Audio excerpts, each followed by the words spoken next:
Turns out, so many people have been making this same mistake over and over with their dogs. One of the most common interactions that you have with your pup could actually be damaging your relationship, one pet at a time. In this video, we're going to look at why you shouldn't pet your dog on their head, how to tell when your pup is upset with the way you're petting them, and how to pet both your dog and any random doggos you happen to meet out and about. But before we dive in, why not subscribe and join our canine loving community for more advice on how to care for your pooch? Here's how we see the situation. A dog's head might seem, to a human, like the natural place to pet them, primarily because it's generally the highest part of the dog, and most dogs are much smaller than most humans. If the best place to pet a dog turns out to be the feet, a lot of loving dog owners are going to end up putting their backs out, bending up and down. But also because it's the natural place to pet a human. People pat children on their heads and tousle their hair. Adults in a relationship will often touch each other's faces in the moments before they kiss. Friends will sometimes bond by doing each other's hair or makeup. Humans associate head touches, at least from people we are close to, less so from strangers, with love and affection, so it can be natural to assume that our dogs feel the same way. Here's how the dog sees the situation. You have to remember that just as dogs tend to be small and cute from a human perspective, some breeds admittedly more than others, humans are quite large and intimidating from a canine point of view. Our bipedal gait means that we tower over even the largest dog, and petting a dog's head involves looming over them even more than usual. Some dogs will learn to tolerate or even like the gesture as part of weird human etiquette, but it's certainly not something that naturally appeals to them. Here's where the problem is. You might think that it's pretty easy to tell when a dog is unhappy. They growl and show their teeth, right? Well, yes, but that's not the only way. Growling and showing their teeth is to a dog what yelling and stamping their feet is to a human. Yes, it's definitely a sign of anger, but generally it's not the first sign, unless you're dealing with a toddler. Your dog has a lot of other signs that they use to show when they're getting annoyed or stressed that are much less blatant. Sign number 1. This is the most obvious. If your dog ducks away when you reach towards their head or tries to walk away altogether, then that's a sign that they're not enjoying the experience and want it to stop. Respect their boundaries. Sign number 2. A dog's ears are a good signpost for their emotional state. If a dog is unhappy or annoyed, their ears will usually be pinned back. Sign number 3.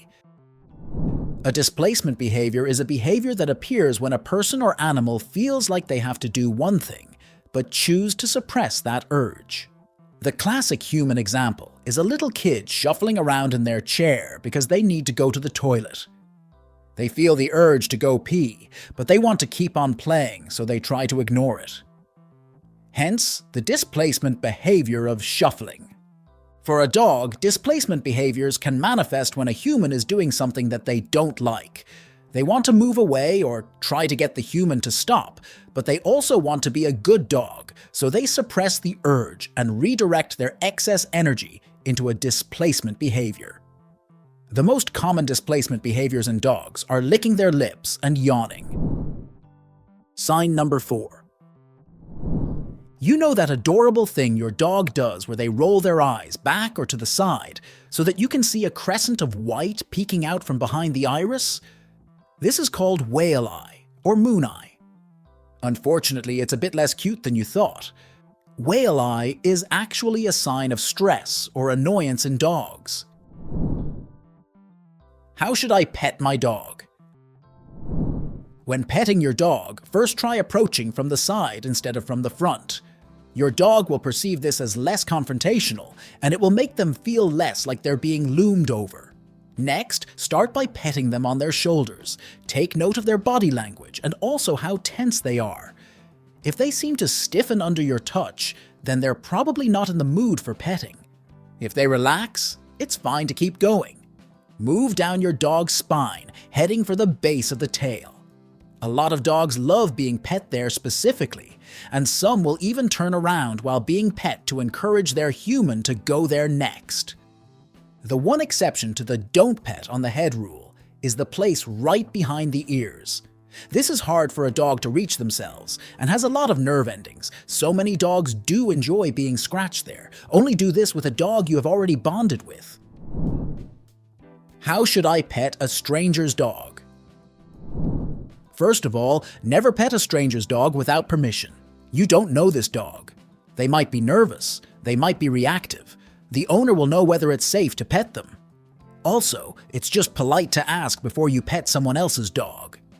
Next, reach out your hand towards the dog's nose, but don't touch them.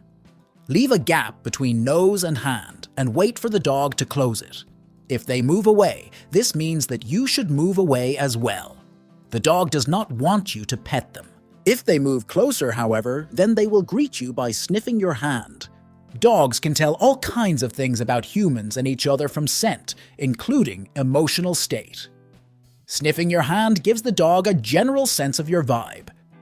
Once your vibes have been deemed acceptable, you may proceed to pet the doggo. Once again, steer clear of the head and focus on the shoulders. With a strange dog, it's best not to go beyond that, as they don't know you and are likely to be less willing to let you touch them all over their body. How can I prevent strangers from petting my dog inappropriately? Easy. Stand up for your dog. Your pup may not be able to communicate where they like to be pet, but you can. When a stranger approaches your dog, let them know if it's all right to pet them. And remember that it's always a-okay to say no when it benefits the well-being of your dog. And then just simply add, "She prefers to be pet on her shoulders." Most strangers who are voluntarily coming up to your dog will be people who like dogs and want their interaction with yours to be a positive one. They will likely be more than happy to comply with your request. Which other places should I avoid when petting my dog? Most dogs won't appreciate being pet on their tail or paws. The tail, because the tail is very closely connected to the spinal cord, although despite popular misconception, it is not actually part of the spine, and so tail injuries can very easily become neurological. As such, dogs, like most animals, are very protective of their tails. The paws are for a more obvious reason. It's the same reason why you wouldn't want somebody to grab hold of one of your feet at random. Your dog will feel unbalanced. Also, the paws have a lot of nerve endings, which can make them sensitive to touch. What other mistakes do people make when petting their dogs? There are two common mistakes that humans make when petting their dogs. Mistake number 1. Although it might feel nice for you when you give your fur baby a hug or put your hands on their cheeks, most dogs won't appreciate any form of petting that makes them feel restrained.